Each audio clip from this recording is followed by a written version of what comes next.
እንዴት ናችሁ ቤተሰብ? ደህና ናችሁልኝ ወይ? ዛሬ የዴዚን ቪዲዮ አየሁ። ላይቭ ተቀርጾ የተለቀቀውን ቪዲዮዎች ለማየት ሞክሬ ነበረ።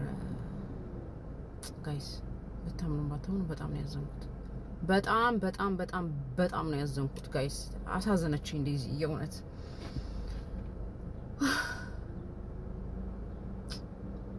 ስደት ላይ ልጅ ማሳደግ ምን ያህል ከባድ እንደሆነ በዛ ዙሪያ ያለን ሰዎች እናውቃለን። እና እከሊ ጥፋተኛ ነው እከሊ ጥፋተኛ ናት እናት ልጅ ልል አይደለም የመጣሁትና አንድ መልእክት ለማስተላለፍ ነው የመጣሁት፣ በተለይ ለእናቷ ማለት ነው።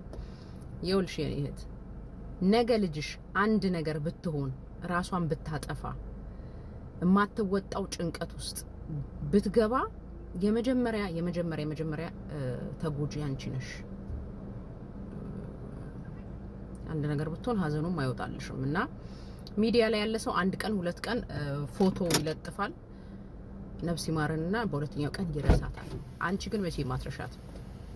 ስለዚህ ይሄን አሁን የተፈጠረውን ችግር ማስተካከል የምትችዩ ዋና እናቷ ነሽ ብዬ አስባለሁ።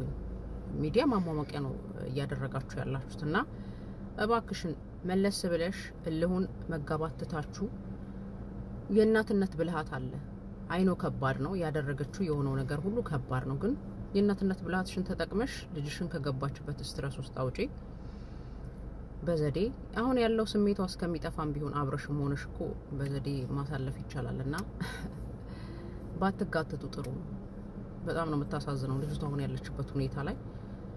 እየፈረድኩኝ አይደለም፣ ግን ብዙ እናቶች እኛን የሚያሳልፉን ይሄንን በጣም ከባድ እድሜያችንን እንድናልፍ የሚያደርጉት ከዛ በኋላ መለስ ብለን ልብ ስንገዛ ትላንትና እንደዚህ አድርጌ ነበር እንደ የምንል ሁኔታ ውስጥ የሚከቱን በብልሃት ስለሚያሳልፉ ነውና ብልህ ብትሆኚ መልካም ነው። ልጅቷ ደግሞ በራሷ እንድትወስን ታያት። በቃ በምንም አይነት ዙሪያ ያሳድጓቸው፣ በምንም አይነት ልፉ ነገ ባንተ ህይወት ልወስን ማለት አግባብ ነው ብዬ አላስብም። ትነግሪያታለሽ። ከዛ በኋላ አጉል ሰዓት ትምህርቷን እንዳታቋርጥ፣ አጉል ሰዓት እንዳትወልድ ያለውን ነገር አስተምርሽ መልቀቅ ነው። ከዛ በኋላ ተወስን። ይሄ ነው ማለት የምፈልገው። እና እኔም የሴት ልጅ እናት ነኝ፣ ልጆች አሉኝ፣ አውቃለሁ። ከባድ ነው ልጅ ማሳደግ። ግን ካሳደግኩ በኋላ እንቧ ከረዩ ማለት አይታየኝም። ዴዚ እያይዞሽ የኔ ፍቅር፣ የኔ ትንሿ፣ እንወድሻለን። እንደዚህ አይነት ስሜት ውስጥ ገብተሻል። ነገ ከአመት ከሁለት አመት በኋላ ስትባንን ወደ ኋላ ስትመለስ ነው የሚገባትና ምንም ማድረግ አይቻልም። ፍቅር ውስጥ ናት። ስንቶቻችሁ ናችሁ በአጥር ዘላችሁ ከሌና አግቡ ከሌና አታግቡ ስትባሉ አልሰማ ብላችሁ?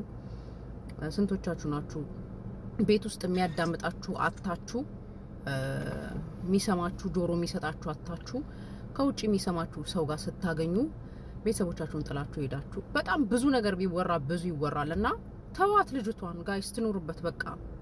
ተዋት፣ አትውቀሷት። ልጅ ናት፣ አጥፍታ ሊሆን ይችላል ያለ ነው።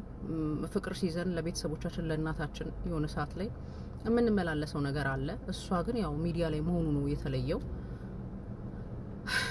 እንወድሻለን። ይሄንን መልእክት ለዴዚ ያድርሱልኝ። አይዞሽ፣ ከእናትሽ ጋር ተስማምተሽ በፍቅር እናቴ ልጄ ተብላችሁ ተባብላችሁ የምትኖርበት ጊዜ አምጣ። ሚዲያውን ደግሞ እናትየው ታዩ። ይሄን ነው ማለት የምፈልገው። ይሄንን አላደረግሽም ለልጅሽ እንዲሆንሻል እንዲያደርግሻል ለልጆቻችሁ። ይሄን ሁሉ ካደረጋችሁ በኋላ በህይወታቸው እኛ ካልወሰነን አትበሉ። ፌር ነው ብዬ አላስብም። ይመቻችሁ። ቡም